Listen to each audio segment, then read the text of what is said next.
আসসালামু আলাইকুম রহমতুল্লাহ। প্রিয় দর্শক, কেমন আছেন? আশা করি ভালো আছেন। প্রিয় দর্শক, প্রাথমিক শিক্ষক নিয়োগ পরীক্ষা কবে হবে, এই দুয়াশা যেন কাটছেই না। প্রিয় দর্শক, আমরা জানি ইতিমধ্যে আপনাদের পরীক্ষার ডেটটি চূড়ান্ত করা হয়েছে, আর সেই ডেটটি হচ্ছে 2 জানুয়ারি।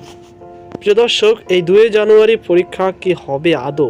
প্রিয় দর্শক, আমরা বুদ্ধিজীবী মহল অর্থাৎ বিভিন্ন সোশ্যাল মাধ্যমে বিভিন্ন পোস্টে দেখতে পেয়েছি জনপ্রিয় যারা লোক রয়েছে, যাদের উপর একটি কন্ট্রোল রয়েছে কিছুটা হলেও সোশ্যাল মাধ্যমে, আর তারাই বলতেছে যে এই মুহূর্তে প্রাথমিক শিক্ষক নিয়োগের পরীক্ষা কোনোভাবেই নেওয়া সমীচীন নয়। কিন্তু প্রাথমিক শিক্ষা অধিদপ্তর কি সেটি বুঝবে, সেটি মানবে? আপনারা জানেন যে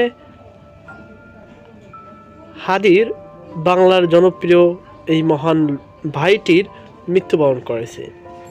এমন একটি পরিস্থিতি বাংলাদেশে বিরাজমান করেছে যেখানে স্থমিত হয়ে পড়েছে সকলের মন এবং প্রাণ। বাংলাদেশের সকলের মনের ভিতর হাদির অবস্থান করবে, কিন্তু এমন অবস্থায় দেশে প্রাইমারি পরীক্ষা নেওয়াটা কি আদৌ সম্ভব কিনা? আপনারা জানেন যে নির্বাচনের ইশতেহার প্রকাশ করা হয়েছে, আর এর মধ্যেই এত তাড়াহুড়ো করে একটা পরীক্ষার কার্যক্রম শেষ করা আসলে খুবই টাফ ব্যাপার হয়ে যাবে, এবং যারা নতুন রয়েছে ক্যান্ডিডেট তাদের জন্য আসলে সিলেবাসটা কমপ্লিট করা বেশ কষ্টসাধ্যকর হয়ে যাবে।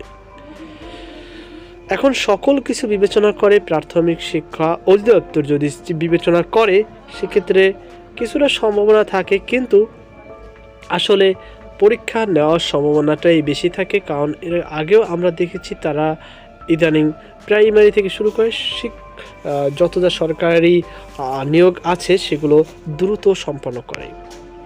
তো এই বিষয়ে আপনার কি মতামত? অবশ্যই কমেন্ট বক্সে জানাবেন। আপনার কি মনে হয় প্রাইমারি পরীক্ষা নেওয়া উচিত নাকি অনুচিত? সকল ভালো থাকুন, সুস্থ থাকুন। আজকে পর্যন্ত, আল্লাহ হাফেজ।